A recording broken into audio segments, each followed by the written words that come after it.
Yo, c'est Vega et bienvenue pour la review de l'épisode 7 de She-Hulk. Et enfin, on a Daredevil.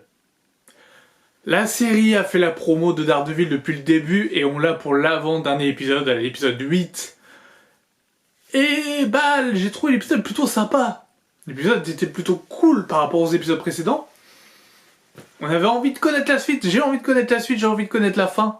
Donc ça m'a un peu hypé pour la suite, vu comment ça se termine. Pour une fois, il y a un fil rouge et bon, il y a des blagues qui sont toujours pas marrantes. Et je sais pas si la personnalité de Matt Murdock a été respectée ou non, car je n'ai pas vu la série Netflix Daredevil.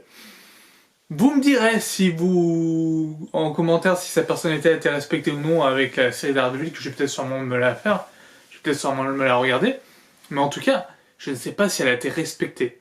Et c'est ça le principal, c'est savoir si elle a été respectée. Mais en tout cas, ça a l'air d'être un mec qui était cynique et qui a un humour cynique et qui fait quelques blagues qui sont pas spécialement non plus dingues, mais ça passe. Et son costume est assez stylé. Il peut entendre les battements des cœurs des gens et du coup après il peut du coup savoir combien il y a de personnes dans une pièce, etc. Franchement, c'est assez stylé, les chorégraphies sont plutôt bien faites, etc. Donc ça donne peut-être bon espoir pour la série Daredevil qui va sortir je ne sais pas quand, peut-être en 2024 environ, j'imagine, parce qu'en 2023 on est quand même pas mal occupé niveau série entre Loki, What If saison 2, Secret Invasion, bah, il y a plein de séries de toute façon, Disney+, Agatha, la série sur Agatha, il y a énormément de choses à faire et donc voilà. Donc bah, cet épisode voit She-Hulk qui doit représenter Liv Frog, une personne qui se déguise en grenouille et qui a des super pouvoirs un peu de merde, voilà. Et il brûle en voulant s'échapper en volant. Et donc du coup il demande à Jennifer Walters de plaider sa cause. Et vu que son papa est un gros client, elle est obligée d'accepter. Donc elle doit défendre sa cause contre Jacob, je crois qu'il s'appelle Jakobski, je sais plus comment il s'appelle vraiment. Le styliste, on peut l'appeler Steve aussi, parce que c'est la voix de Steve de FR de American Dad. Donc on peut l'appeler Steve. Et du coup du coup elle le fait. Le mec forcément le prend contre elle. Et Jakobski, s'il s'appelle vraiment Jakobski, s'il s'appelle pas Jakobski, j'aurais l'air très con. Mais en tout cas, il la défend et Matt Murdock défend du coup Jakobski. Et là, il se fait démonter par Matt Murdock. Il y a un duel juridique qui se fait entre les deux et je m'y connais pas assez en droit pour te dire si n'importe quoi, si c'est intéressant. Parce que il se balance une sorte de bataille juridique entre les deux et c'est Matt Murdock qui gagne le combat. Par contre, le combat face à face entre Daredevil et Miss Hulk, c'est une sorte d'égalité, mais c'est Miss Hulk qui a l'avantage. Mais en même temps, c'est une Hulk, donc les Hulk sont très forts. Voilà, c'est là qu'on peut voir un peu la puissance un peu de Jen dans cet épisode, en Miss Hulk. Et après, elle finit forcément avec Daredevil.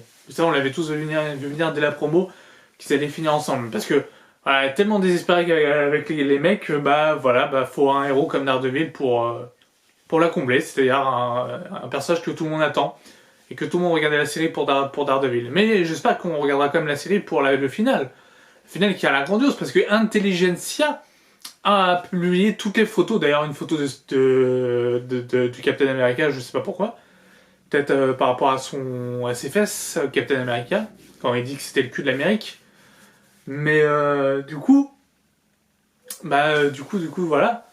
Du coup, il y a Intelligentsia qui envoie plein de trucs en disant que She-Hulk est une traînée, que c'est une bonne à rien, que c'est pas une super-héroïne, etc. Et elle s'énerve, elle pète un câble, elle pète le grand téléviseur, elle pète tout, etc. Elle va dehors, donc du coup, elle est encerclée par les forces de l'ordre.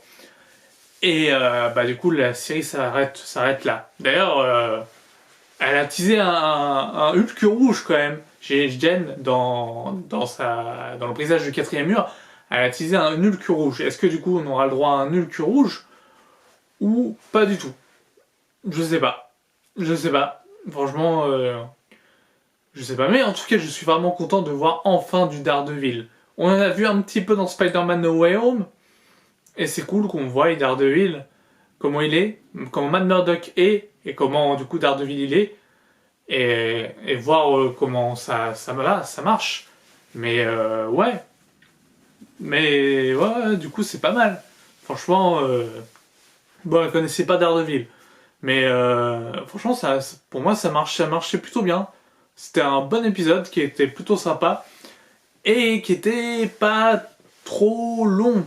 Parce que c'est vrai que du coup finalement les épisodes de 50 minutes ça risquait peut-être d'être un peu trop long pour du She-Hulk et pour ce que ça propose. Mais en tout cas, on fera la conclusion de tout ça la semaine prochaine. Parce que la semaine prochaine, c'est le final, on fera la conclusion de la série, qui ne vole pas haut, faut l'admettre. Faut peut-être regarder dès l'épisode 7, en fait, pour que ce soit intéressant. Enfin, l'épisode 1, 7 et 8, non, 1, 8, 9.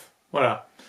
Bon, regardez que 3 épisodes de She-Hulk, et vous serez pas perdu, mais voilà, ça a l'air quand même être. J'espère que ça va pas être un pétard mouillé pour le dernier épisode. J'espère que ça va vraiment envoyer du lourd et que ça va nous annoncer un truc assez dramatique et un film solo Hulk. Parce que Hulk est parti toujours chez Sakar, mais pour l'instant, on sait pas ce qu'il fait. On sait pas du coup s'il va revenir en rage, etc. Ou si c'est Jen qui vont l'envoyer ailleurs, dans une autre planète parce qu'elle est trop dangereuse, pour du coup revenir pour se venger. Peut-être. Ça peut être ça aussi l'histoire. En tout cas, on a appris aussi quelque chose d'assez important, c'est les accords de Sokovie qui étaient signés dans Civil War, qui ont été réfutés. Il n'y a plus d'accords de Sokovie. Donc les super-héros ont le droit de garder une identité secrète. Comme Matt Murdock, pardon.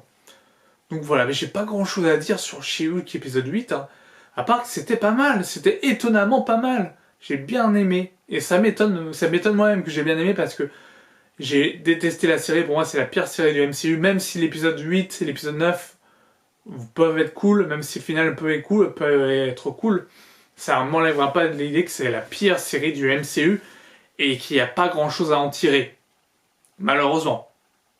Mais bon, quand tu vois le teaser de Secret Invasion, tu dis bon, ils vont se rattraper sur Secret Invasion. Enfin, on l'espère. Et bon, sur Andorre, même si c'est pas du Star Wars, du Marvel. Putain, ils ont toutes les licences, c'est vrai. Du Marvel. Donc voilà, c'était ma review de l'épisode 8 de She-Hulk. Si elle vous a plu, n'hésitez pas à mettre un like et à commenter. Et nous, on se retrouve la semaine prochaine pour le final de She-Hulk. Sur ce, portez-vous bien. Ciao, ciao.